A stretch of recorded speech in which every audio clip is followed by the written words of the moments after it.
We'll do it live. Okay. No. We'll do it live. It. Do it live. I'll write it and we'll do it live.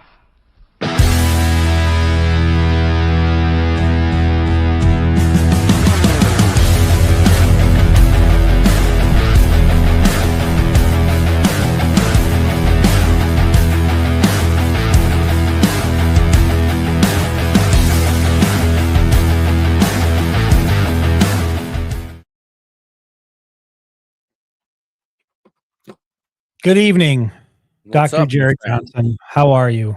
I feel like we just did this almost like 24 hours ago. Yeah, it's getting Feels to be repetitive. It's yeah, repetitive and ridiculous. Tired of it. Like, these jackasses again? What the hell is going on? Yeah, just an insane 24 hours. I mean, good to see everybody here in the comments. Unfortunately, I wish it was under different circumstances. I wish we were doing more fun segments. I wish we were talking about Michigan football signing class. I wish we were talking about transfer portal targets. I wish we were talking about the normal course of business for a football program that's attempting to go out and have a phenomenal season and potentially contend for a national championship. But instead, What are we talking about then? I thought that's what this whole topic was, an agenda that had those things listed on it. Instead, as has become all too common with this football program, we are now going to spend the next hour talking about a whole host of bullshit. Self-inflicted bullshit issues with a football program that can't seem to get out of its own way. And so I don't know how tonight is going to go. I said this before we went live to you, Jared, that I just want to speak freely and share my thoughts on some things, whether that be the University of Michigan, the Michigan football program, the way that the media has handled this. I think that there are a lot. Yeah, of course, Ward Manuel is a part of that. Listen, I've got my phone down here and we're going to be tracking if the official comes out from the University of Michigan while we're live here. But I think we are at a point now with this football program where even if you are the most maize and blue type, rose-colored glasses fan out there, I think it's time and it's fair to start having some real difficult conversations about the current state of the football program and what's going on with Michigan athletics. And we're going to try to unpack some of that tonight. Jared, when you and I went live yesterday at what?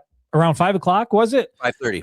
Yeah, 5:30. The only thing we knew at that point, Jared, was that Sharon Moore had been fired from the University of Michigan for an inappropriate relationship with somebody on staff. And I think just hearing that, we sat here in a state of shock. We went on live. We were trying to digest it all. And it felt like that alone was enough. And when we cut the live feed, all hell broke loose. Apparently that had been happening during the day, things we didn't even know about, but it didn't start to get to reported until after we dropped the live. And Jared, after we dropped our live feed, news broke that Sharon Moore was in custody, got picked up by the police. Pittsfield Township Police Department. Then it comes to find out that he's in the Washtenaw County jail facility where he still resides today, by the way. And resides. I guess it's a new home for a little while.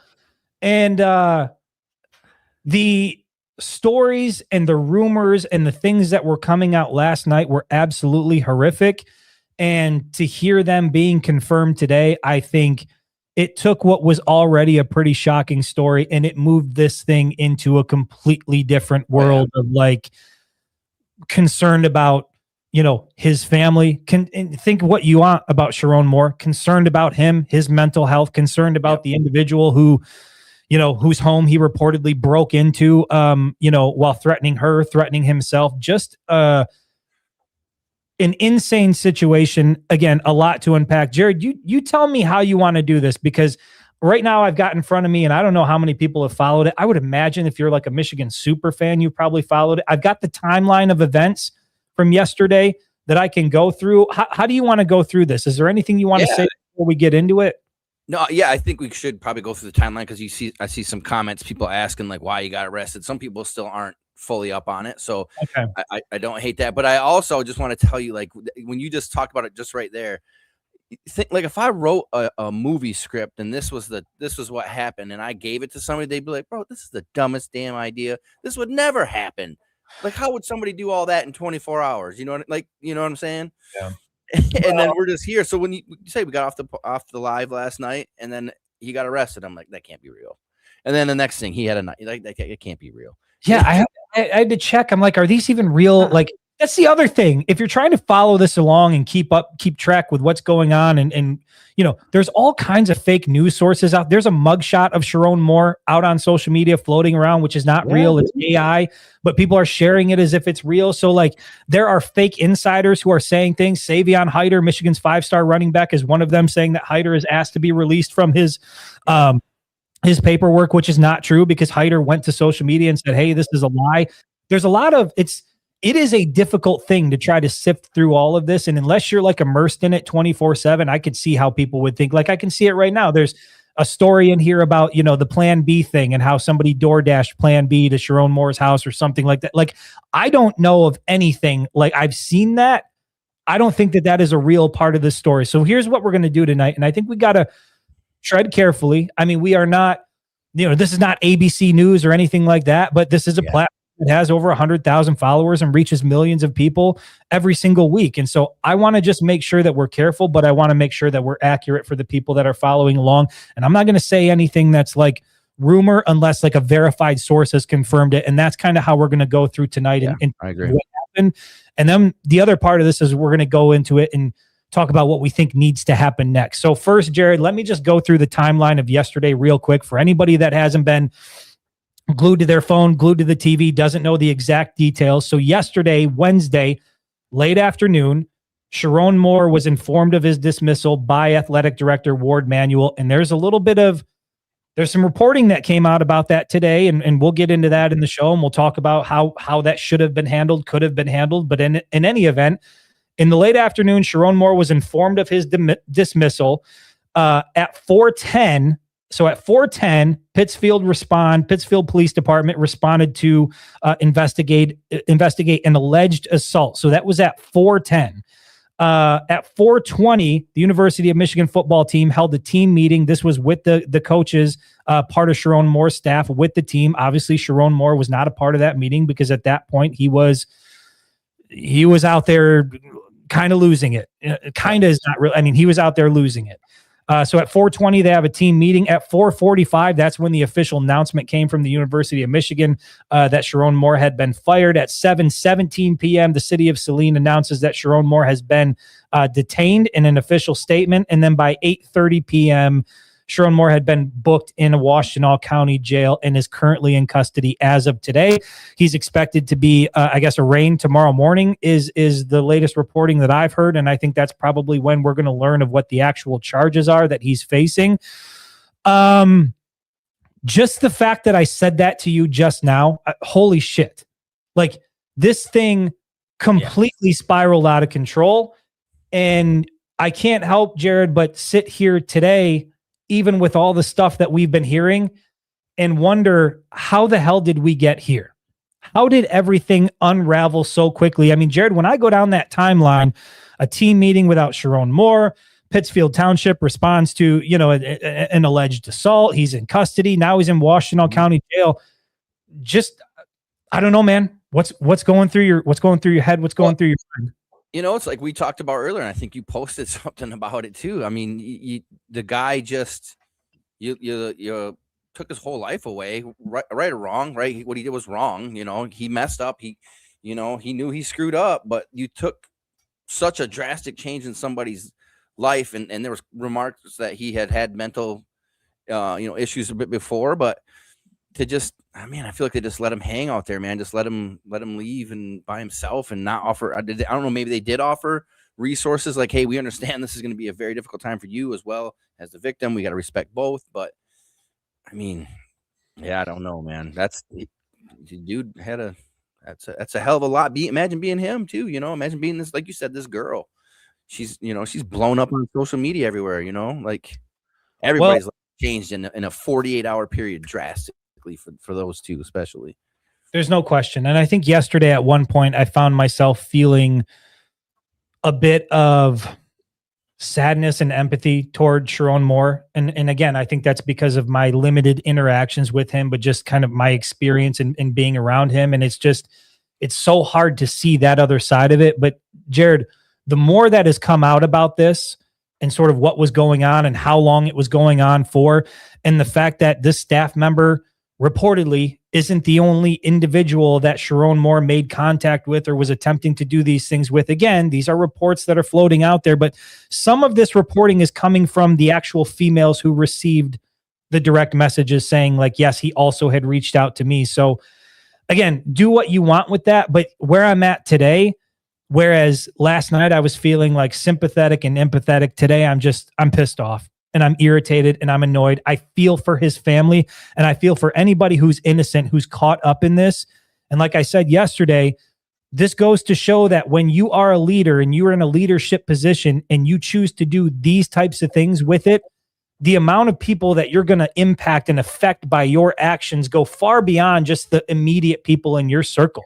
Like here we're sitting tonight, we don't know anybody in that building that's going to keep their job as far as the people that are on staff. And now you've got, according to John U. Bacon, who's about as solid of a Michigan insider as you're going to get, reporting earlier today that there's a law firm out of Washington, D.C. that's now conducting an investigation into the entire Michigan athletic department.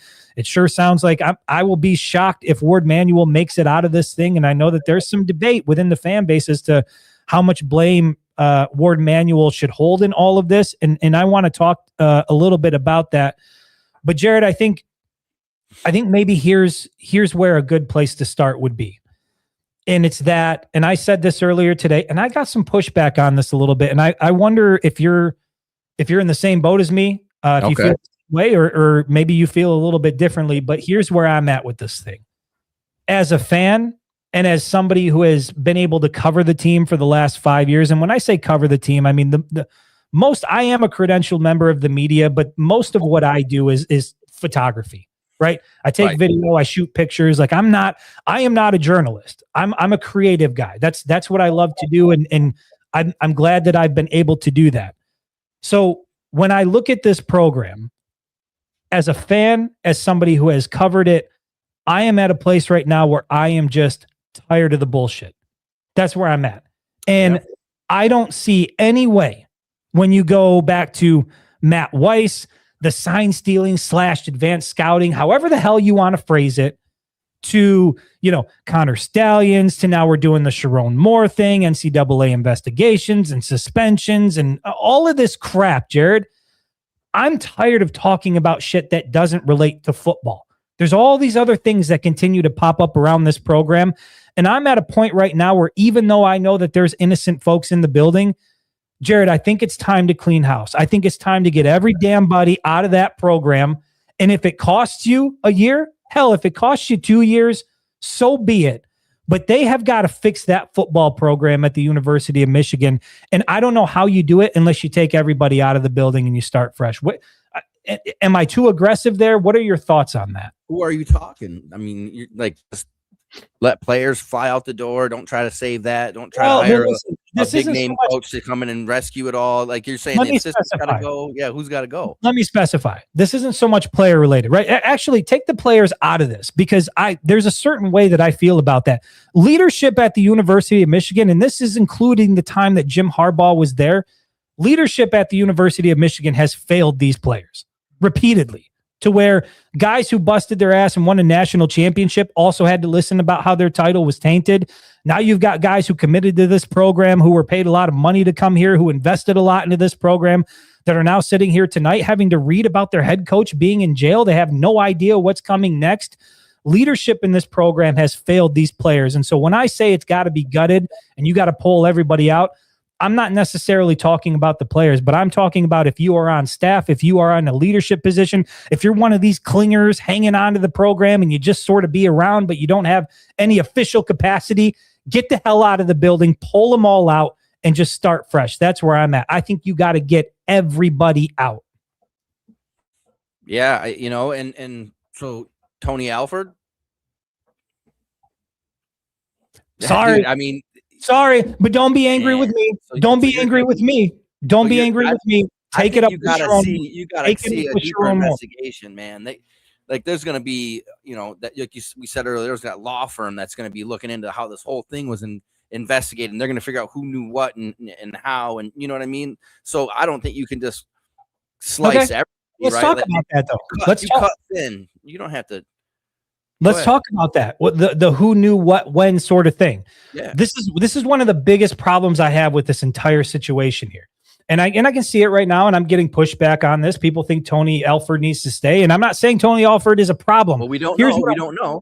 Right, we don't know. But here's what I am saying for sure: is do you expect me to believe that for months, Jared, and I'm talking like 10 months plus, these dipshits on the internet, a lot of them who use phony names, were out there very openly talking about this incident going on. Like, and it came out today that even people in the media going all the way back to October, like, yeah, we knew something was going on. We knew something is going on.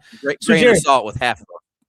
Sure, that's fine. But everybody seemed to know that something was going on. So am I to believe that the people in that building, the people who are closest to it, the people who spent the most time around Sharon Moore, who saw these two interacting in that building, am I supposed to believe that these people had no idea this shit was going on? Explain that to me. Try to sell that to me, Jared. How are you on this staff working that closely with Sharon Moore and you have no idea that something like this is going on? And that's the part we don't know, right? I don't know the inner workings of how that place was, right? I've been in Michigan practices and behind the scenes in that facility when Harbaugh was there, and I'll tell you, like, you know what I mean? It was a little bit different. I haven't been there when Sharon Moore was in charge, but, you know, maybe he we don't know how much time he was even spending doing his damn job if he had all this other stuff going on that he was trying to cover up or whatever, you know, make work for himself. I don't know. I just think that you got to have an investigation. I'm just like you said, I don't want to talk about somebody who could be, you know, like Tony Alford could have nothing to do with this. I don't want to bring his name up. And he's an innocent person right now, as far as it's all concerned. His name, 100%. I haven't seen his name in anything, you know, because then you got like Sean McGee's up there, the GM. Where was the GM at? Like, sure, you know what I mean? Like, where was Ron Bellamy? Yeah. Where was Chris Bryant? Where were all of these guys? But at some point, like, I just feel like common sense also has to play a part in this. And I can just say, as like somebody who was down on the field, on the sideline, sometimes I would go to like the weekly press conferences where Sharon Moore would come out. You rarely saw Sharon Moore without this staffer like close by and on his hip. And I doubt that was just like a public setting thing. I think that probably carried over into a lot of different aspects and phases of what he was doing throughout his day.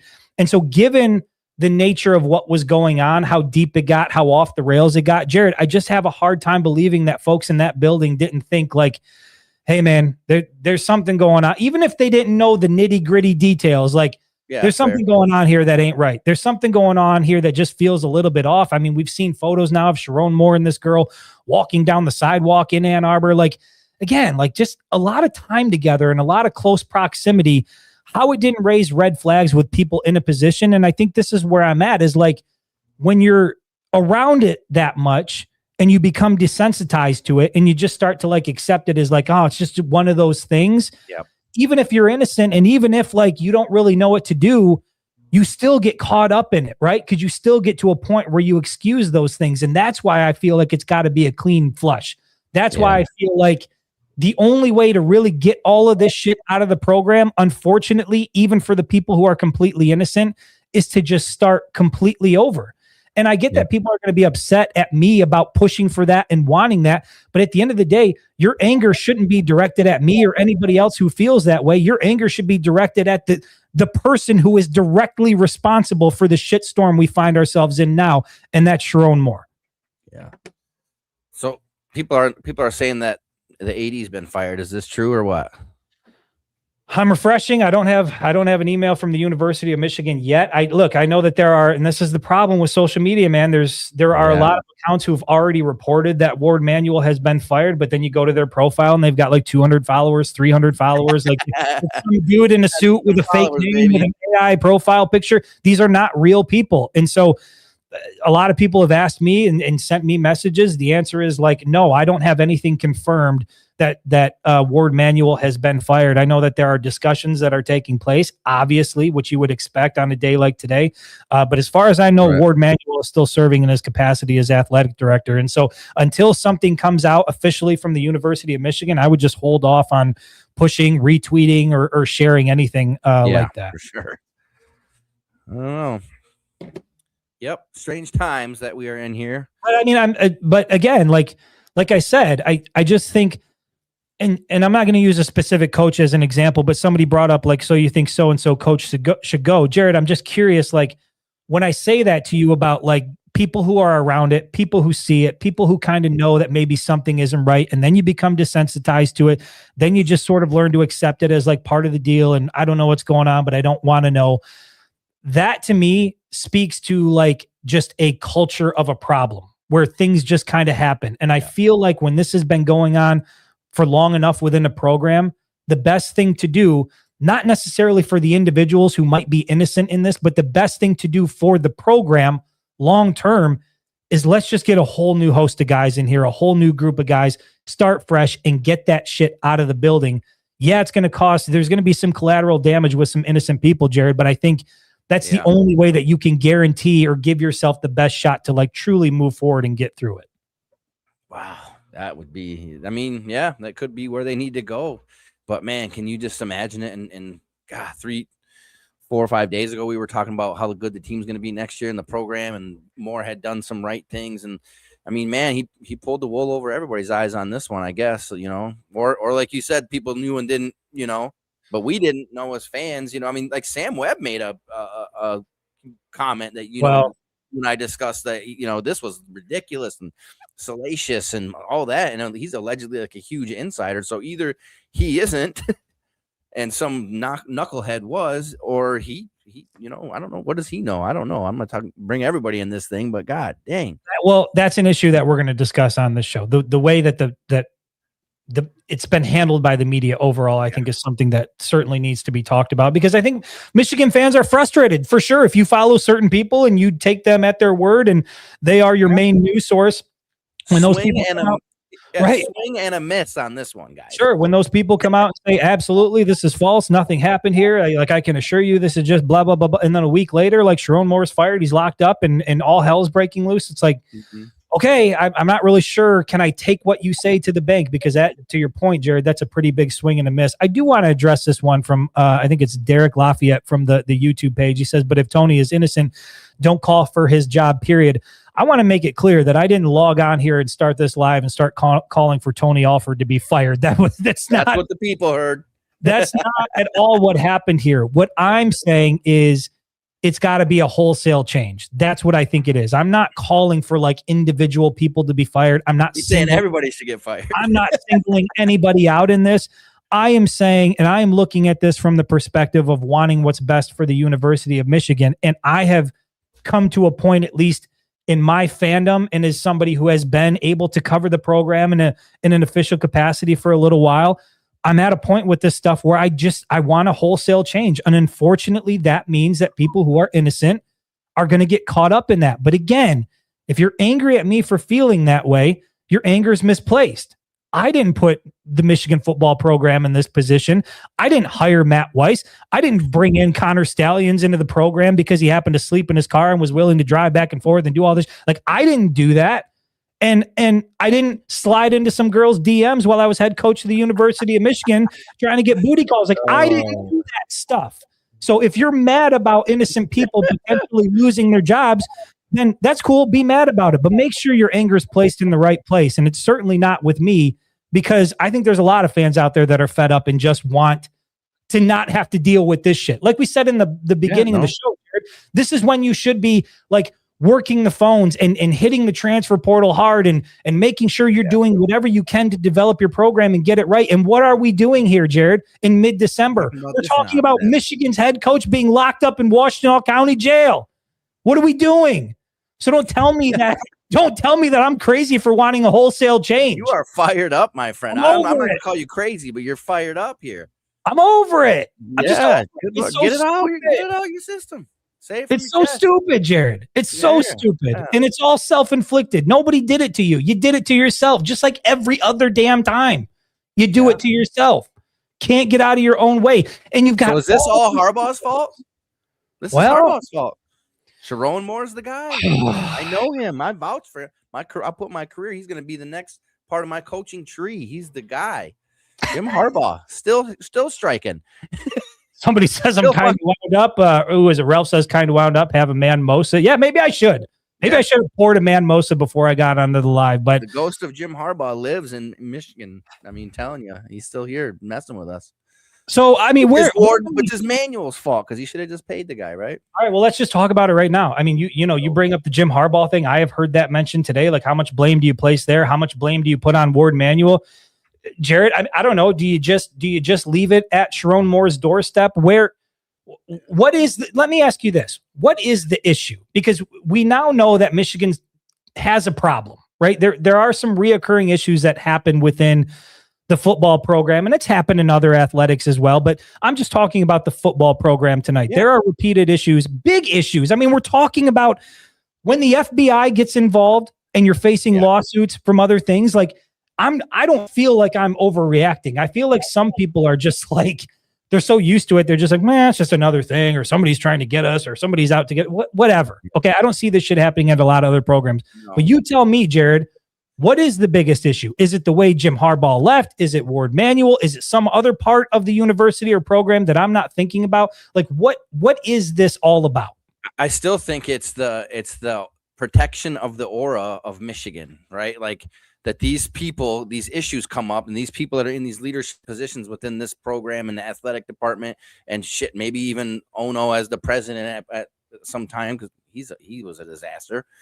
Like, they think that, oh, this is Michigan, so we can't let this get out. 2, we can probably squash it, or it'll go away, or and they don't want to tarnish that image, and so then they do dumb stuff.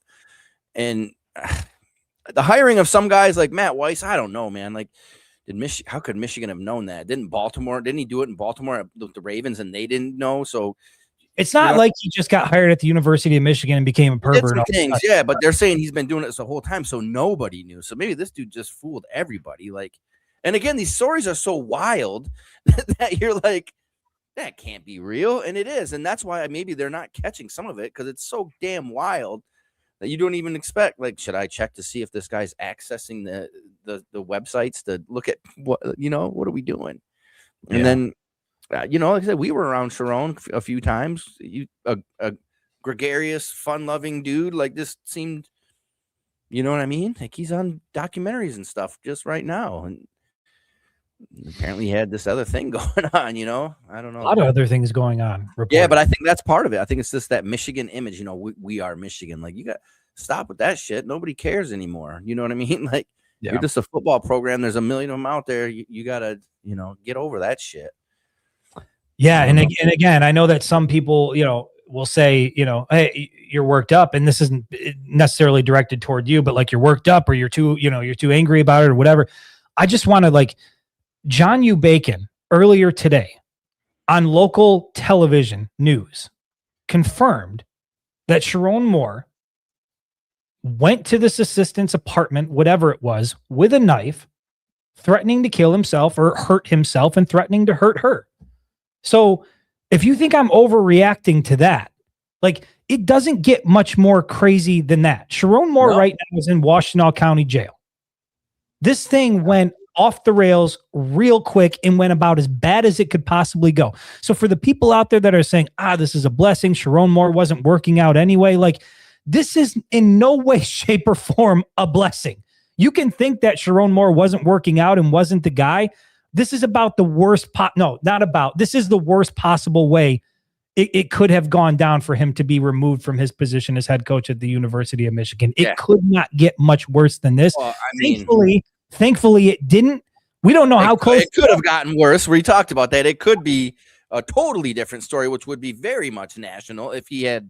And how close were we? That's the scary part about a lot worse, man. This would be a hell of a topic to cover. That's the scariest part about this whole thing, man, is we don't know how close we were to this being a really bad story already becoming just so much more horrific. But the fact that we were there and we were that close to that, and we are where we're at now, yeah, I don't know that anybody's going to overreact to this. And I certainly don't think looking at this and looking at some of the other situations, a 2-year NCAA investigation, multiple suspensions, show causes, some of the guys that you would want to come back probably can't even come back because they can't coach in college football.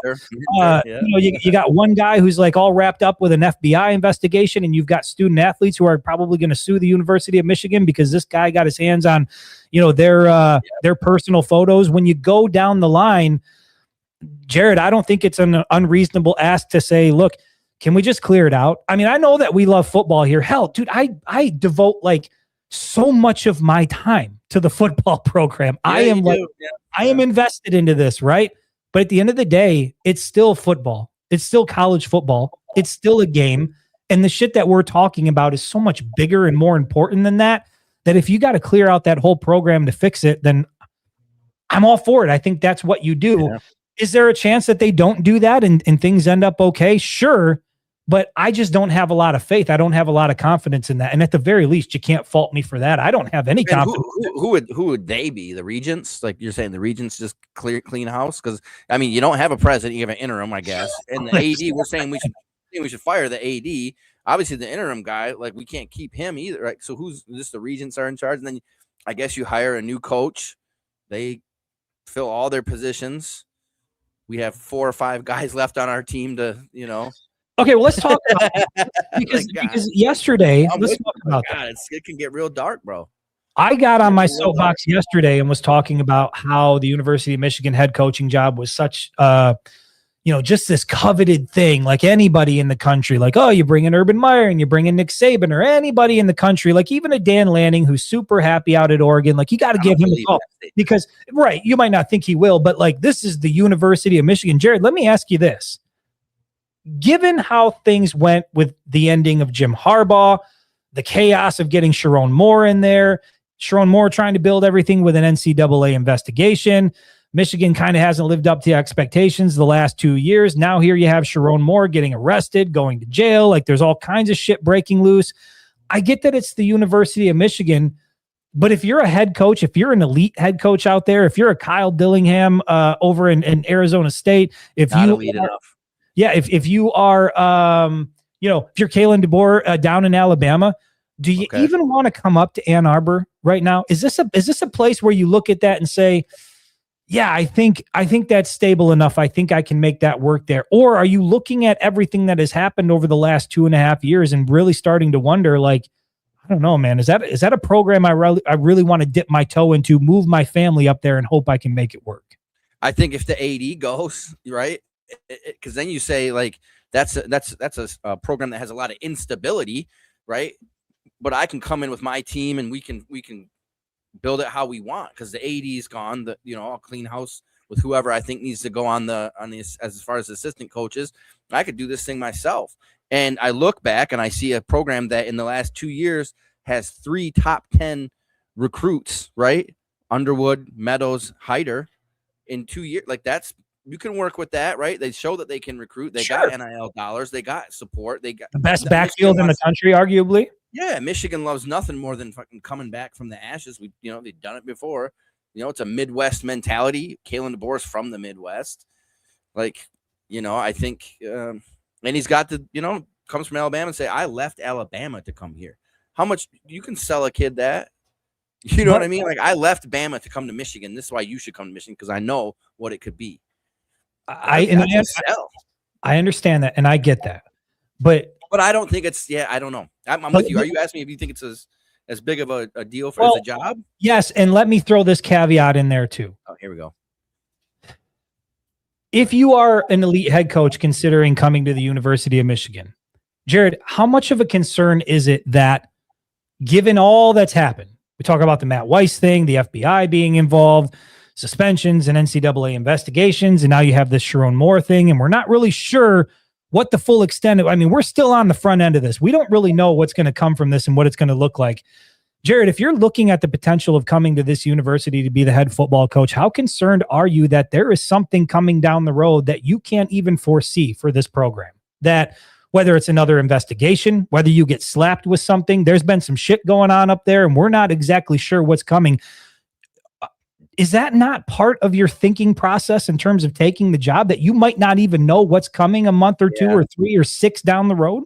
Well, that would that would have to involve the NCAA, I suppose, right? And I don't know, Jared. It could. Well, I think I don't know. I think the NCAA has already come out and said like they're not going to try to. They don't want to punish teams when the coach left. He was one that got in trouble, or you know what I mean. They don't want to get too crazy about that. But does the NCAA? I'm talking about like Title IX issues. Title IX, right? Yeah. So what I'm saying is, even with Sharon Moore out, if and it might not be related to this thing. Hell, Jared, it could be related to something we haven't even heard yet. Because with this, you just put it in your contract. You just put it in your contract as that coach, right? If there's any bullshit, I'm out. Yeah, I get out, and then here's my buyout too. Put a fat buyout on there. Like if you lie to me that you don't know anything else is coming, and something does go wrong, then I'm taking 25 mil and I'm walking out or whatever. I know, you're going to leave Alabama for the possibility that you might find yourself 3 months from now in a situation where you got to bail out of your contract and just say, nope, there's too much shit going on up here. And look, I don't think that Kalen DeBoer loves Alabama. I'm going to tell you, I'm going to say that unpopular opinion. The dude does not look like he's having a great time on the sideline in Alabama, even when he wins. Because, dude, that loss to Florida State, 5-7, right? Bro, they were calling for his whole family to leave the country. Like, that doesn't seem like a very fun place to be. And I get Michigan's high stress too, but I mean, good Lord. Yeah, I think that's something you got to think about. Like we talk about how, the Michigan job is like, if it goes open, there's not many jobs around the country where you're going to want to pick those over the University of Michigan. And I just think if I'm a head coach, if I'm Kyle Dillingham out at Arizona State, if I'm DeBoer down in Alabama, even though things could get hot, if I'm looking at Michigan, I'm thinking like, dude, I don't know what tomorrow will bring. I don't know what next week will bring. I don't know what next month will bring, because it seems like something's always popping off up in Ann Arbor. And it's not just tiny little things that are happening. Like, these are big things that are popping up where the football program is in the spotlight for all the wrong reasons. If I'm a head coach, do I want to give up what I've built and what I've created in order to go up there and, and work with that historic program and risk a situation where 6 months from now, I might find myself in a real difficult spot for something that I didn't even have anything to do with? I think that's got to be part of the line of thinking if you're one of those coaches considering taking the job. I certainly don't think you're going to pull anybody out of retirement for it. So it's, I think given what's happening, the more I've put time and thought into this, I think let me say this. I don't think the coaching pool, like the candidates, I don't think it's as deep today as I thought it was yesterday. I think you are working with a bit of a different group of people, just given the current state of the program. And when I've put more thought into it, yeah, man, if you're enjoying retirement and you've got your legacy and things are pretty buttoned up for you, I don't know that the University of Michigan's worth coming out of retirement for. And even if you're Kalen DeBoer with Alabama and things could get hot, I don't necessarily know that you want to leave that for what could be waiting for you at the University of Michigan. So that's you're not wrong on that. You're not wrong on that at all. It's a high risk, high reward job right now, sure. Right? Like you could come in and just kick ass and be a Michigan man, right? And be a legend at Michigan, and you get to be part of the biggest rivalry in sports. And every year you're in the limelight, and you have resources and you have all these things that you can use at your disposal. But then there's like the piano hanging over your head and you don't know if it's going to fall, that's, yeah. But you give me enough money, you might be able to pull some stuff off. I mean, they offered Harbaugh $11.5 million a year. You know what I mean? Yeah. Marcus Freeman, not going to leave Notre Dame, is making 7.4. We talked about, right? Like, if you roll up to Marcus Freeman and say, "Hey, would you come to Michigan? We'll give you 11.5." You're talking a $4.1 million raise. That's a 40-some% raise for the guy. I don't think it's ever going to happen, but I think Michigan has that power and that ability to make people consider some shit. You know what I mean? For sure. And I mean, yeah, Jim Harbaugh, offered a lot of money. Jim Harbaugh also can probably never coach college football again after the University of Michigan. And but whatever, he won a natty. He's good. He's all good. He's good. He's fine. Good. He's fine. Nothing wrong with him. But that just goes to show, like, that these things, like, all of these things are intertwined and linked. Like, if what happens with Harbaugh doesn't happen, if the Stallions thing doesn't happen, then Sharon's probably not in that spot. And like, it just, one bad decision and a handful of bad decisions, when you keep making them, like, the shitstorm just doesn't go away. And how many holdovers from the Harbaugh era are still in the building and on staff? And that's what I'm saying. Like, Sharon would have been fired as an assistant coach instead of a head coach, because clearly, well, yeah, we wouldn't be where we are today, presumably. We we'd be talking about an assistant coach getting fired. We moved on with our lives. But we would have moved on, right? And I don't think it would have gotten to where it is today. BK65. See, look, I've been thinking about this a little bit. People are like, why do you always pick the Facebook people? The Facebook people, you know what it is because Facebook people use their actual names for the most part. So like I can read Scott Ruiz or I can read, Jenna and Jackie Hayes, and I can read these names, but we'll go with BK6555 from the YouTube page. He says, I know that guy. I went to high school with him. He's a great guy. Because there's journalism and access journalism. I get if you're a small timer and you're strictly focused on basic team sport coverage, fine. But hearing how all of them sort of knew, I don't support that. Jared? Well, I think he just called us small timers that are strictly focused on basic team sport coverage. And he's not wrong. BK6555, man. He or she is not wrong. That's about his that's an accurate description here. Also accurate, correct. Yeah, I'm a photo guy, I'm a content guy. I've got, I've had incredible access to the program and being able to generate the content, but I am not a journalist. I don't even know why I'm on here. Right, exactly. And I don't either. But I'm not in the scrum asking the difficult questions, but I'll say this. In line with the statement that he made here, there are a lot of people who are in those scrums. There are a lot of people who are asking those difficult questions. And the thing I think that bothers me so much, and we see this all the time with like insider stuff, anytime something pops off after the fact, there's always a group of people that want to run to social media and say, yep, I knew about that. Remember how I kind of mentioned something a week ago? Remember how I kind of said something a month ago? Well, this is the thing that I was talking about. It's like, okay, cool. Who gives a shit? So you knew it a while ago and you didn't say anything. And when this whole Sharon Moore thing came out, it was once again the same process. There were a group of people who couldn't wait to come out and say, well, we kind of knew that this was going on. It's like if you are an actual journalist in this media market and you kind of know that something is going on, isn't it kind of your job to get to the bottom of it and report it? And I think that's a big issue with, I feel it, right? Like there's times where we hop on here. There's times where I was going to write articles. There's times where I had things that I wanted to say, Jared. And I've talked to you about this a number of times. Like even going into next year, I'm just going to be fully transparent here. Next year, I don't know that I'm going to have a media credential. Like I've had one as an independent, Winged Helmet Media. I have been credentialed as that before. Most of my credential work came as part of the SI network. But I'm going to attempt to once again be a credentialed member of the media next year. I don't know that that's going to happen, but I can tell you that something that happens when you are credentialed is that you don't want to do anything to lose that. You don't want to do anything to risk that. You want to make sure that you're playing nice with the people in that building. And I just think that there are a lot of people who cover the program who went to the University of Michigan, who think very highly of the program. And I just think that the fact that nobody outside of like some shithead online who's like a professional troll at this point was the best journalist we had to like getting us to the bottom of this thing. I just find that the cover up goes more broad than we suspect. The blue wall's real. It's real. And this is going to be, And those are things that I think, those are things that if you're a Michigan fan, we're talking about hard truths here tonight, things that are difficult to accept. The blue wall is real. And you know that because a lot of people came out after all this shit came out and said, I knew about that. Yeah, I heard about that. And nobody said a damn thing. Nobody reported anything because they wanted to wait until it was safe and Michigan put out an official statement. And when that's the case within the media pool, I just think, and then you have other guys putting out statements saying not only is that not true, but it's unequivocally not true. It didn't happen. And then a week later, guess what? It did happen. And then some. Of course, yeah. If you're a fan and you are consuming media content, surrounding the University of Michigan, and you are paying monthly fees for certain services, I just think you got to be. Yeah. I would imagine you're pretty damn disappointed with the way that all of this has been covered or not covered over the last handful of months, because apparently, Jared, a lot of people out there knew about it and didn't say shit. And listen up too. So when me and Chris make jokes about ourselves, that doesn't mean you fans get to continue the jokes. These people are a little rude. What are we doing? We're getting jokes about us in here?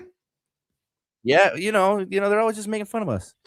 Well, that's fine. I mean, I love it though. I love these fans. At least they're keeping it light. Like this is a tense situation. We got some people that are still keeping it light, and I mean, it's you can't And that's right. CJ's right. Exactly what you 100% said. true. They're afraid to piss the school off. Like It's 100%. you said, we've been there. Yeah. True. This is 100% the truth. Blackball you from that whole. You'll be erased. You know what I mean? And that's what you get. Yeah, I can just say as somebody who's been doing this for a little while, CJ, you're 100% correct. There are people that like conversations are had offline, and you can't go and report things that aren't substantiated. I understand that because you can't report on rumor. But again, if you're a journalist, if you are part of the beat, like it's kind of your job, if you know something going on, to go investigate it and get to the bottom of it and get the answers, not to just sit on it and wait for somebody else to come out with it and then say, yep, I knew about that too. Jared, when you and I talked about this yesterday and I said we had kind of heard something about it, it wasn't because I had any firsthand knowledge or any, somebody from right. It was you saw it floating around online. So of course I'm not going to come on here and say, well, I've heard this sort of floating around online. Like I didn't have any sort of insight. Remember when you and I were talking about it, remember what we said though? When it kept building a little bit and we were like, wait a minute, because you made a point earlier. You said, these guys say, oh, remember, I kind of said something about that 2 months ago, because they say some super vague shit that means nothing. Right. But these guys were locking stuff in like, hey, it's a certain type of female. She looks like this. It happened during this time frame. Right. So at that point, you and I were like, wait a minute, there might be a little bit of smoke to this, because they were backing themselves into such a tight corner that nothing could be wrong. But if you come at something vague, you can say, oh, that's not what I meant. I was off a little bit. Damn, they had receipts almost. It was getting so specific that I was like, man, this is like a story now. Like they're rumors that are that specific are you know what I mean? You got to, it's a little bit different. Right. And man, but you also got to think that, the age of people involved. How old was this girl? Early 20s, mid 20s? I think she was in her early 20s. You know what I mean? So like that group, something get out from her. Like who knows how they got that? You know what I mean? Maybe one of the assistant coaches did go to some weird ass media people because they had to get around the blue wall. What if that's the investigation? Tony went around the wall and found some crazy MSU guy and had him. I'll say this. There are rumors that the person who was leaking all of this was getting it from a Michigan region. That's a rumor. And so I'm not, again, like, who knows if any of this shit is true? I'm not reporting that. I'm saying that that's a rumor that's floating out, but that just goes to show, like, you don't know what's true and what's not. But Jared, to your point, this individual, who I am not a fan of, like in any way, shape, or form. In fact, I hate this guy. I've never met him, but the way that he goes about things online, it drives me insane. But he was dead nuts on this one, to where he was getting very specific about very specific things. Yep. And when that started to happen, you and I were talking about it and we're like, well, it's not just sort of like kind of maybe I know something. It was like going down the line of very specific things. And that's when I think a couple of weeks ago, there started to be at least a little more concern on my part. Chris from the Facebook page, I'm sorry, I'm going to slaughter your last name. Jared, you want to give an attempt on that last name? I'm not exactly sure how to say it. Chris Sueves? Sueves? Okay, we'll go Chris Sueves. I'm sorry if I pronounced that wrong. He says, how did it go from the victim was pregnant to he's been stalking? Yeah, I don't know. Again, that's the problem with this internet stuff. Like, I haven't seen anything officially confirmed about either one of those. I will say this, that today, recording from the dispatch recording came out and surfaced. And, you can hear the dispatch person saying something about the fact that, to the effect of, she had complained that she had been stalked for a few months. And so, if true, that goes back to my original point that, they're reportedly from NBC Sports. Somebody had said something about Sharon Moore's mental health way before Wednesday, before he was fired. You have a dispatch call that apparently from this girl who says he's been stalking me for months. And so, if you were in that building and you were around these things, Jared, we're not the brightest guys in the room, but when you're around shit that ain't right, you just kind of, things are off, things are like, something's going on. The vibe is off, right? Like you kind of just know. So I just don't know how people could have been. And you know how much time these coaches spend together, close proximity. Like there's, that's like your second family. And in a lot of cases, like when you're at this level, it's your first family. You're spending more time with these people than you are your actual family. I just find it very hard to believe that there weren't other people in that building who knew shit was going on, that Sharon Moore confided in, that maybe this staffer confided in. And, I just think it's another situation, just kind of like with the Stallions thing, where a lot of people like threw their hands up and were like, I'm not really sure what to do. And then lo and behold, you go that direction for a little while, the top blows off and everything goes to shit. And here we are once again doing that with this football program. So it's just round and round we go, man. This has been a wild 2.5 years. If you think about all the things that have come out, a wild, like Weiss is within that time frame. Stallions is within that time frame. And now Sharon Moore is within that time frame. That's a lot for a program, for one single program to go through.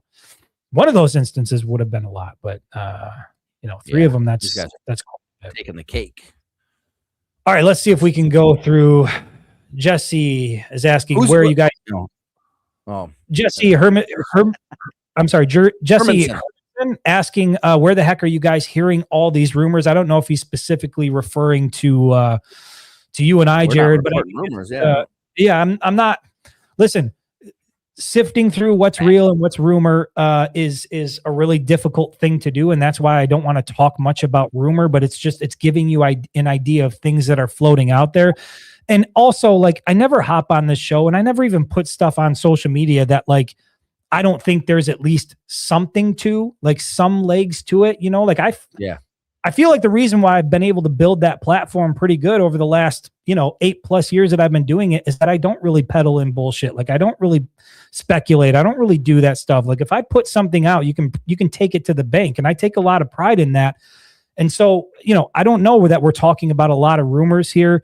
The dispatch call kind of is what it is. John U. Bacon reported the disturbing details of what we heard emerging last night, with the knife and threatening himself and threatening this girl. And so, yeah, most of what we're talking about here, if not all, inappropriate relationship in general was quantified by Michigan, right? Michigan released that first statement that said it was an inappropriate relationship. Like you said that last night, right? Some people are upset saying that they went too far. Maybe they shouldn't have said that it was an inappropriate relationship. Maybe they should have just said, hey, he's been fired for violation of university policies. And maybe there is truth. I don't know. Do you have to put all that in there that it was, you know what I mean? David, what's that? Do you think they have to put all that in there when they do that press release that it was because of an inappropriate relationship with a staffer? Or do they have to say, hey, he's been released because he violated university policy? Yeah, you 100% have to put that in there. You 100% have to put that in there, because when you think about, it came out of left field, apparently, outside of all the other people who knew that this was coming and didn't say shit about it. But for most of us, yesterday was like a kick in the dick. It was a massive shock. Like, holy shit, Sharon Moore is fired. I think if you just put out a statement that says he's fired and you don't give any details, it's just for violating policy. I don't think you can leave a fan base wondering. And I mean, if he doesn't put out that detail, they're going to wonder. The fact that he put out the amount of detail that he did still left people thinking, okay, well, what does that mean? So I think it's like a lose-lose situation. I'm not trying to give Ward Manuel any credit, but when you have to put out a statement like that, I don't know. How much detail do you give? How much is enough? How much is too little? And here's another part to it too. And I'm sorry, I know you got this question up, but what about they came out that they had been asked about their relationship, Sharon and this female, which we won't say her name at all, but the female, right? And they both denied it. So now you think that's got to come out, like the whole staff knows. So now the staff that thought, maybe it's a weird vibe in here, those two seem inappropriate. What, I don't know. They both just denied it. So now do you think that the staff's even like, okay, shit, I was way off.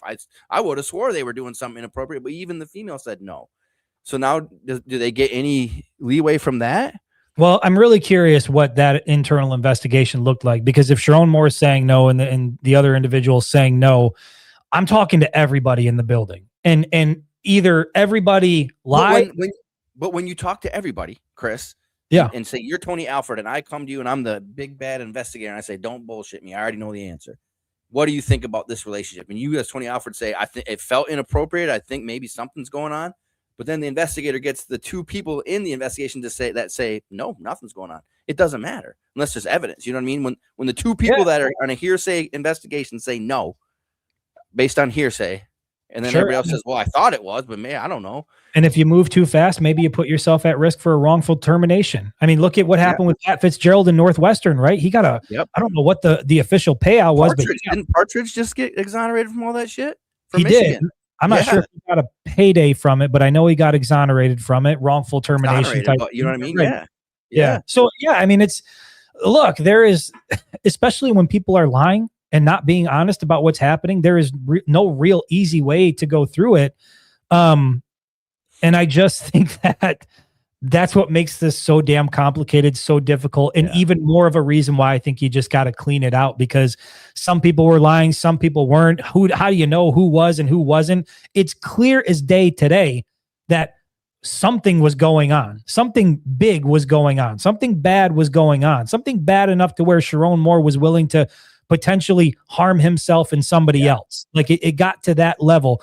And so the fact that the people in that building collectively couldn't do anything to bring an end to it other than the way that it played out, to me, is what Sharon Moore did takes the cake. But the fact that the collective group of people around him, the safety guards in place, the staff, the people around him, the people who were closest to it, the fact that none of those people could do anything to stop and prevent what happened yesterday is almost, to me, just as big of a tragedy, and really speaks to a complete systemic institutional failure. And that's why I think it, for better or worse, yes, innocent people are going to get caught up in it, but you see it all the time with coaching changes. Sometimes you just want to bring in your own guys, and that means the old guys are out, right? This, to me, I think is a little bit different. And given how bad it got, and apparently how long it was going on, reported stalking for 3 months or whatever it was, I think you just got to make a wholesale change, and you got to get people in there that had no connection to this, no connection to Harbaugh, and they're coming in and just doing football. They're not having conversations about Sharon Moore. They're not having conversations about any of the other bullshit. They're coming in with a fresh slate, and they just want to play football and win football games. And I think everybody would be very excited to see this football program return to a place where it's just about football and not about the outside bullshit. David Huey from the Facebook page, hope I said that last name right. He says, he's agreeing with somebody in the comments. He says, our program still stands tall even after the whole Stallions crap. One affair does not mean clean house. Since he was coached by default after 2023, good riddance. People would up and leave just to coach at Michigan. People need to relax. Jared, I want to get your take on that. Before, I just want to say, this is not just about an affair. This is about something far deeper and bigger than just an affair. If this was just an affair, I don't know that we would be spending as much time on it, but this thing went way, way off the rail. Yeah. I mean, Jared, if what Sharon Moore is being accused of is accurate and true, we're talking potentially like spending a little bit of time behind bars, right? A significant amount of time. Yeah. I mean, you're talking about a breaking and entering, which is a felony. You're talking about assault with a deadly weapon, which is a felony.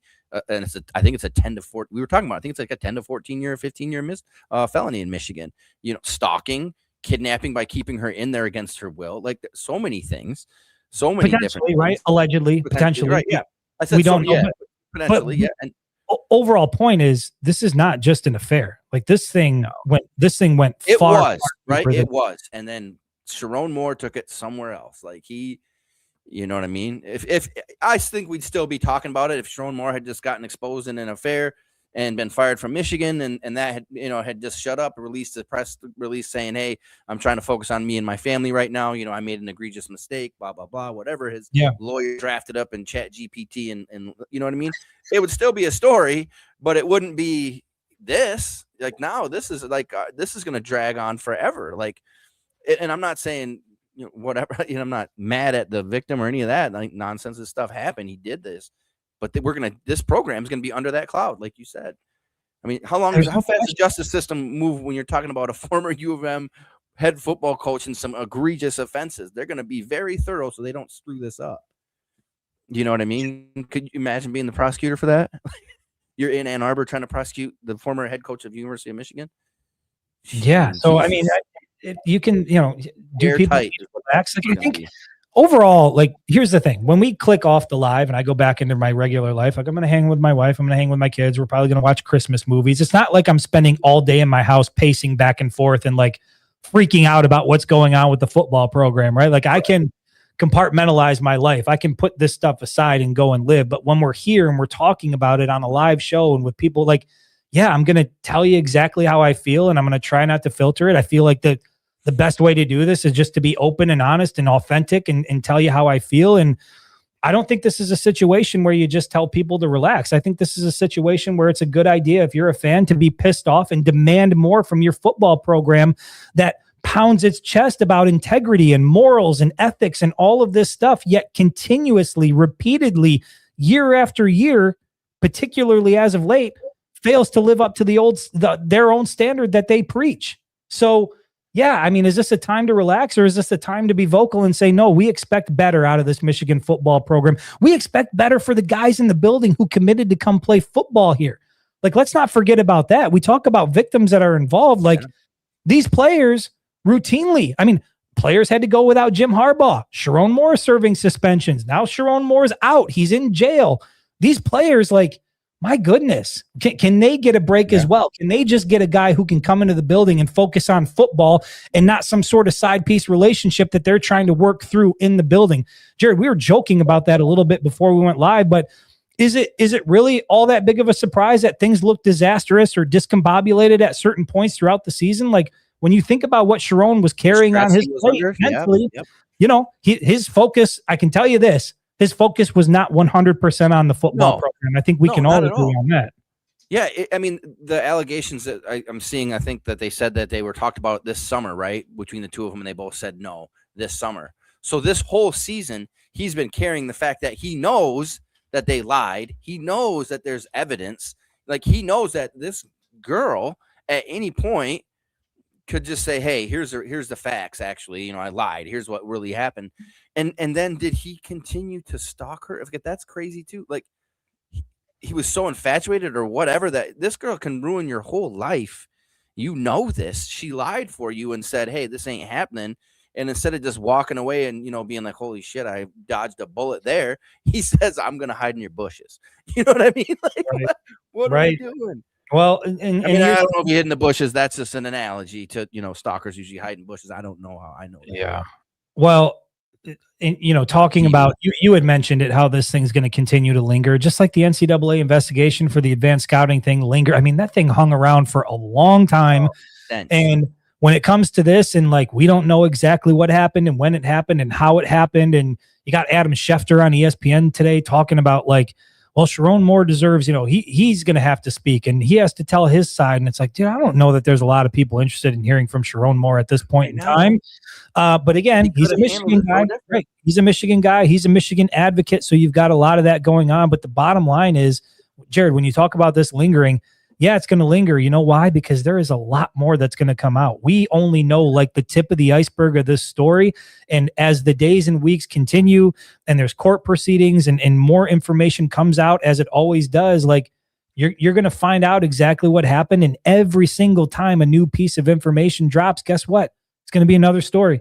It's going to be another story. And if you're a head coach out there around the country and you've got your shit together at a program, and might not be perfect, but things are kind of operating and things are working, and you got to make a decision about whether or not you want to be up there at Michigan, there's no doubt that there's an appeal to it in terms of the program itself and what's possible and what you could be capable of and the resources you'll have at your disposal.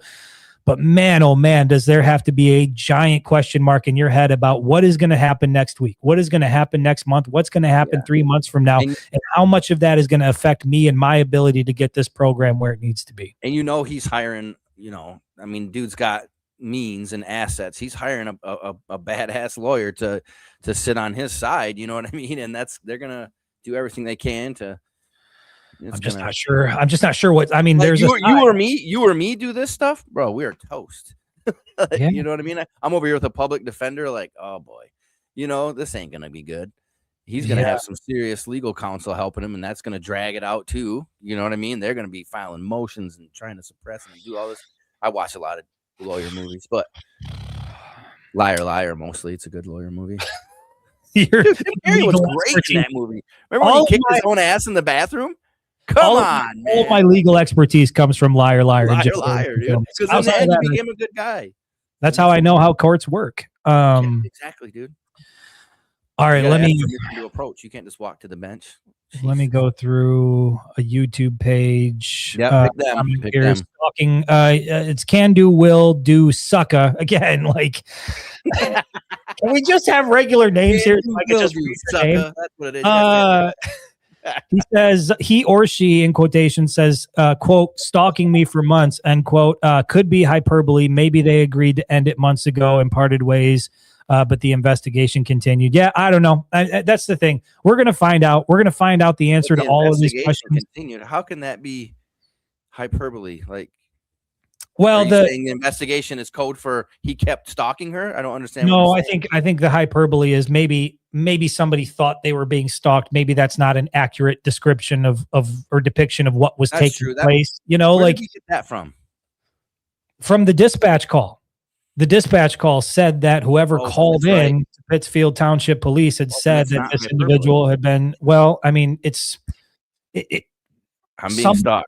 One person's interpretation of what happened might not be inaccurate. You know, you got two sides to that. It's an accusation. What's stalking to one person might just be like, hey, I just really care to another person sort of thing. Like, and I'm not trying to make light of that. I'm just saying like there's two different sides. Like Jared, I could think that you're stalking me, but you may not actually be stalking me. You know, you like me a lot. You call me a lot. You text me a lot, you know, but everybody texts 150 times a day. That's normal.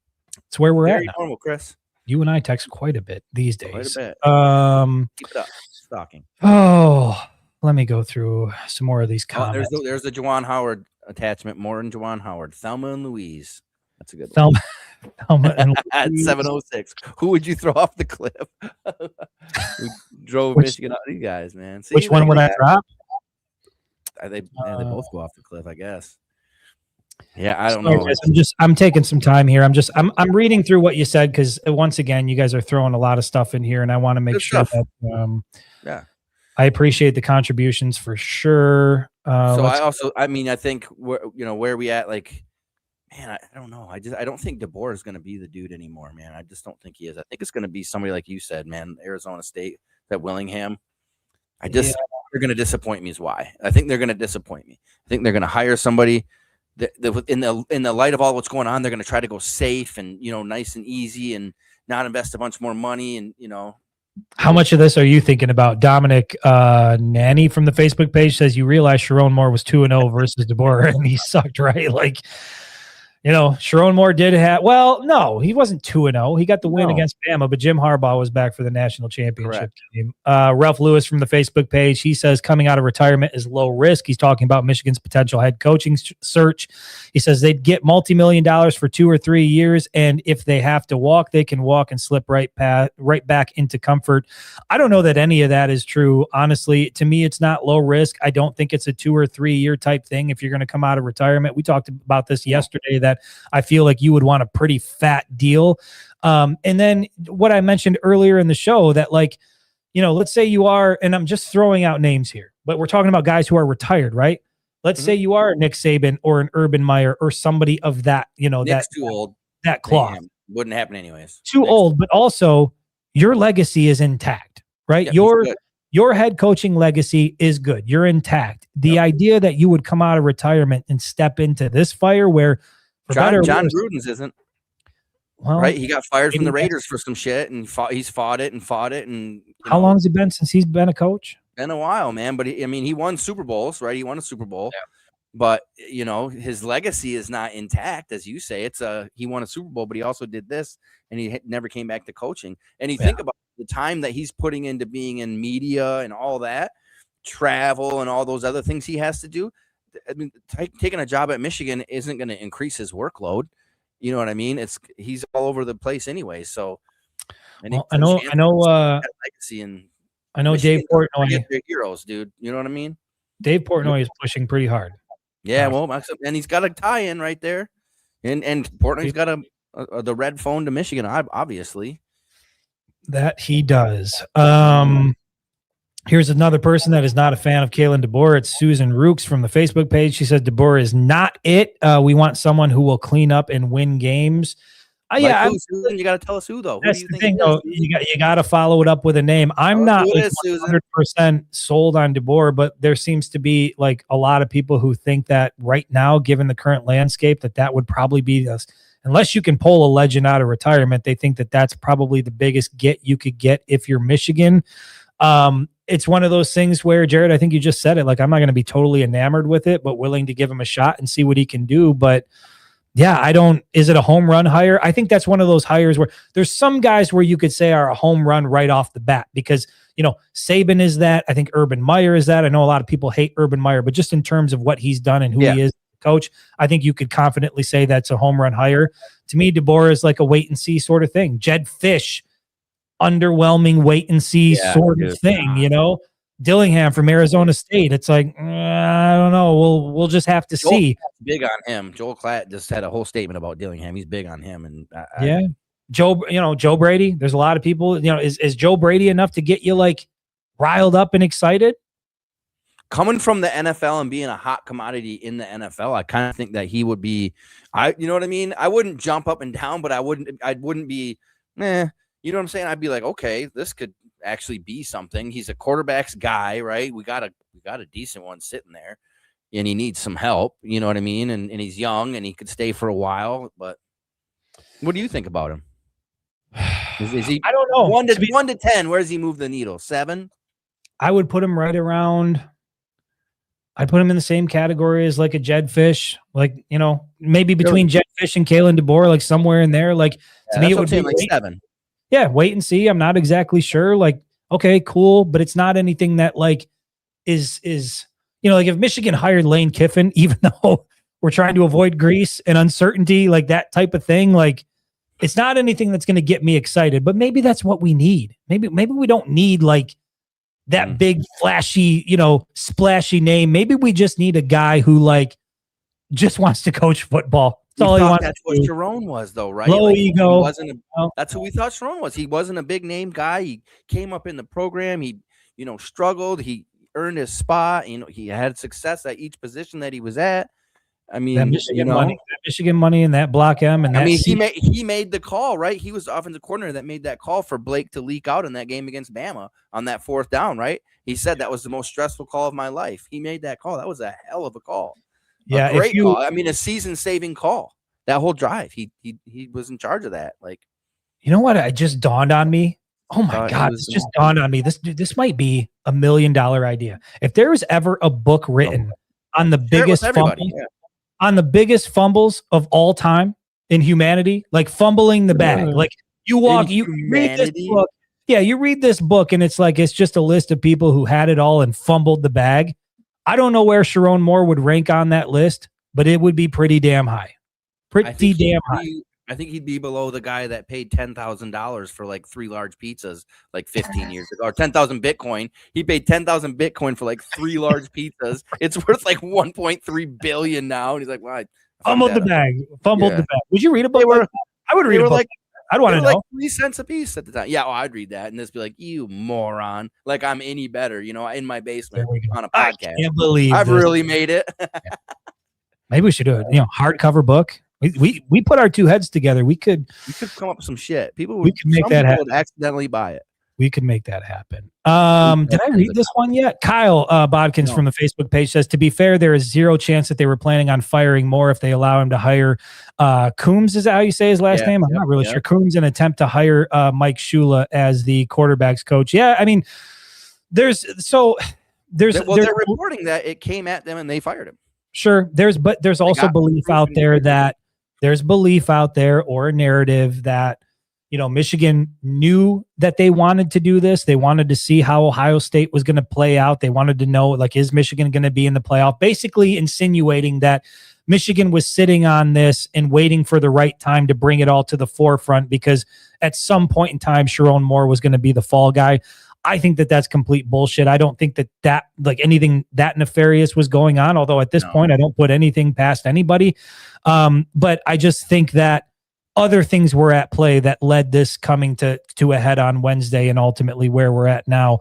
And I think that what Kyle is saying here leads credibility to that, Sharon Moore was still out there making hires and adding to the staff and building things up. And I don't think that you're allowing him to do that if like, hey, he lost to Ohio State, we're going to get him out of here. I don't think you're out there allowing him to make hires. Yeah, so you're agreeing with Kyle. 100%. Yeah, I think and I agree as well. I think so too, and I think that's why they let the recruiting class get signed and all those things. Because people are getting real crazy about that too. Like, what a dirtbag move by Michigan to let these kids sign, dude. When we hire a coach, they're instantly in the portal for 15 days. This means nothing. Right now, all those letters of intent mean nothing. And Michigan's already let some Matt Ludwig, the tight end, they let him out of his. You know what I mean? So it makes no sense to try to bash the program by saying they did that in some kind of dirty fashion. These guys can go wherever they want whenever the new coach gets hired, or they can get out right now. So okay, well, I've got some updates here for the 300 plus people that are watching live. I can read them here. I haven't had the chance to go through it all. Validate them. So this is from Yahoo Sports. Ross Dellinger. He says this was reported at 6:42, so about 30 minutes ago. He says Michigan board members and university officials held a call earlier today related to the situation with Sharon Moore. Despite reports to the contrary, Ward Manuel remains the athletic director as the school begins a search for its next coach. So for anybody out there who was hoping that Ward Manuel was going to be out of a job tonight and that news would break, based on this latest reporting here from Ross Dellinger, it sounds like Ward Manuel is going to be part of the search for Michigan's next head coach. And so I'm curious. I don't know, Jared, how do you feel about that? It sounds like Ward Manuel is going to remain in the mix. This guy he just dodges everything, man. It's incredible. Unless there's, like I said, things behind the scenes that we didn't know about, Yeah. I mean, there's a lot of stuff that's just happened. At some point, you have to look at the top and say, dude, is it a coincidence or is it lack of oversight, lack of, doing due diligence? I don't know what he's, not doing over there, but I'm surprised. Are you surprised? Did you think he was? On one hand, yes, because I just felt like with all the stuff that has gone on under his watch, again, one of those things where it's like, hey man, maybe you did, maybe you didn't, maybe you tried, maybe you didn't turn a blind eye, maybe you did. I don't know, but just too much has happened under your watch here. Yeah. We're going to go in a different direction. I thought that was incredibly likely, especially as this story spiraled out of control. And then you started to see some things trickle out from news outlets specifically targeting Ward Manuel, and that seemed to signal this thing was going to head a certain direction. But according to this report from Yahoo Sports, Ross Dellinger, Ward Manuel remains athletic director as the school begins its search for the next head football coach. And so it sure doesn't sound like Ward Manuel is going to be going anywhere. And there's a portion of the fan base that is probably celebrating that because they look at what's going on elsewhere with Michigan athletics. They point to the basketball program, what's happening with Dusty May and some of the other success, the hockey team #1 in the country. And they're like, well, Ward Manuel also went out and made those hires as well. And so there is still a group of the fan base in the Ward Manuel corner. I think, like what you said, though, all those things together outshine those other things, right? And as the old saying is, perception is reality, right? So if the perception is that all these things are happening under your watch and they're all negative and they're pretty big and they're damning, then maybe you are part of the problem, or you just got to go anyways because perception becomes reality, Yeah, and there's as you say. There's also, again, for anybody interested, a letter that came out from the interim University of Michigan president tonight regarding this. This was released about 45 minutes ago. It says, "Dear colleagues and students, earlier this week, the Department of Intercollegiate Athletics dismissed head football coach Sharon Moore with cause for violating university policy by engaging in inappropriate relationship with a staff member. When the findings of a university investigation into Coach Moore's behavior were presented on Wednesday, we immediately terminated his employment. There is absolutely no tolerance for this conduct at the University of Michigan. None. I've been in close communication with the Board of Regents, and we are united in committing to doing what is right. The breach of trust by Coach Moore is painful for many in our community, first and foremost, the individuals directly involved in this situation, yet our swift and decisive action reflects the university's staunch commitment to a campus culture of respect, integrity, and accountability. All of the facts here must be known, so the university's investigation will continue. I encourage anyone with information about this matter to confidentially contact UM concerns, blah, blah, blah, blah, blah, blah, blah." So you good, man? You need glasses? Jeez, I mean, there's a lot at the end there, bro. Jesus. A lot of big words there from the University of Michigan. I'm just a small fish here. These things got multiple syllables. Keep it to 2 syllables, please, Max. Good Lord, man. Good Lord. Yeah, so I don't know, man. It doesn't sound like Ward Manuel is going anywhere. It sounds like the University of Michigan is going to continue its investigation based on, integrity and ethics and doing what's right and asking people to report anything that they knew. And so we're going to see where this thing goes. But Jared, like I said before, there's a lot more that's going to come out. This story certainly isn't going to end today. And some of the details that are going to come out in the coming days and weeks are going to be ugly and pretty hard to stomach and hear. And unfortunately, that's just going to be the case. And all while that's happening, Michigan has to try to hire a new football coach, not a temporary guy, but you've got to go out and try to get a guy at this point. You've got to try to do work in the transfer portal because we know Michigan's roster needs it. There is so much shit that needs to happen to get this football program where it needs to be in 2026. But Jared, at the end of the day, like talking about football, talking about rosters, talking about potential head coaching replacements, it just kind of seems less important right now than making sure that you do what you need to do with the football program and you get that right and you take your time and you make sure that whatever it is you do moving forward, that you don't find yourself back in this situation 6 weeks, a month from now, 2 months, a year. I'd like never again. Yeah. Right. You got to play this the right way and you got to keep your nose clean. If you are who you claim you are, you got the university president talking about ethics and integrity and all that shit. It's time for the I don't even know what they could have done to avoid this, though, on Sharon Moore's part. What kind of background check do you do to find out if somebody's going to do shit like this? I'm sure that, you know what I mean? He had the highest endorsements from Arbor. He'd been in the program. And that means you think it's just a string of bad luck? Yes, this is all just the universe. It's the butterfly effect, dude. Darren from the Facebook page, or I'm sorry, from the YouTube page, Darren from the YouTube page says, WTF ever happened to fan-led Thursday, Chris? Yeah, sorry about that. I mean, we're trying to, yeah, we don't really, the intent, I can promise you, was to come on here on Thursday and let you guys lead the show. And like I said earlier, like when we logged on, was talk about recruiting, talk about the transfer portal, talk about the outlook for next year, like all of that stuff. And, unfortunately this stuff pops up and, that this is the second show we've done in 2 days and we're hopping on here just to sort of talk through it and share our thoughts and allow you guys to do the same. And when there's, I don't know how many comments have come through, but 4 or 5 comments come through. It's really hard to keep track of all of it, but I promise my hope is, good Lord, I hope that next week, fan-led Thursday is a normal fan-led Thursday. You guys are, hopefully we're talking about a big splash coaching hire, right? I mean, How long can they wait, Chris? How long do you think they can wait? We're talking another week, so it's Thursday. You're talking about next Thursday. You don't think they should have a hire by then, or do you think they should? I think honestly, this got to go quick. I think you wait as long as you need to. I think you take as long as you need to get the guy. Like you want it to go. Ideally, you want it to go as fast as possible. But like I've said multiple times, to me, it's just so much more important that you get it right and you figure out what's going on inside of that building. And you take all of the shit that's been in there for the last 3 years and you pull it out so that there's no holdover. There's just no bullshit moving forward. I think it's imperative that happens. And so I would like it to move quick. Sure. When we hop on here Thursday or Monday or whenever it is, I think Monday you're going to be out, right? We'll have to talk about that. I'm not. Yeah. So we'll talk about next week's schedule and what that's going to look like. But Jared, my hope is when we hop back on here that, Michigan has a head football coach and everything's good to go. And, the program's rocking and rolling. I don't know, man. I think that a lot of this stuff is going to drag out. And unfortunately, I think it's going to take up a lot of oxygen in the room for a little while. Same thing that happened with the Stallions thing, man. Anybody who's followed this show for long enough knows that there was a point where I sat on this show and said, I cannot talk about it anymore. I can't talk about Stallions. I can't talk about this. I can't talk about that. And now here we are with a new disaster that's going to take. Because you were part of that vacuum business with him and Bryce, so you had a conflict of interest. That's what it was, right? I was part of the LLC, believe it or not. I was on the paperwork as well. Slinging vacuums, and I didn't want business to dip, so I wasn't going to talk about it.